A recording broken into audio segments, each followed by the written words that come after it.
বাহিরে যা গরম পড়েছে, বাইরে থেকে আসার পর বাসায় এসে যদি দেখি এক গ্লাস কাঁচা আমের ঠান্ডা শরবত, তাহলে তো মনটা খুশিতে ভরে ওঠে। আজকে খুব সিম্পল একটি রেসিপিতে আমার মা তৈরি করে দেখাবে কাঁচা আমের শরবত। এর জন্য আমাদের প্রয়োজন কিছু কাঁচা আম।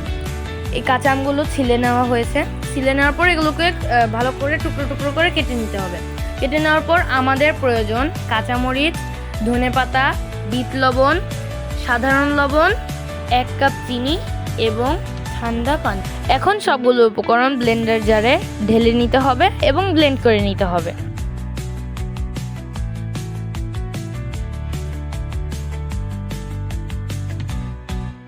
কারা কারা এই কাঁচা আমের শরবত খেয়েছেন তারা কমেন্টে বলে যাবেন, এবং যারা খাননি তারা অবশ্যই এই গরমে একবার অন্তত এই কাঁচা আমের শরবত বানিয়ে খেয়ে দেখবেন।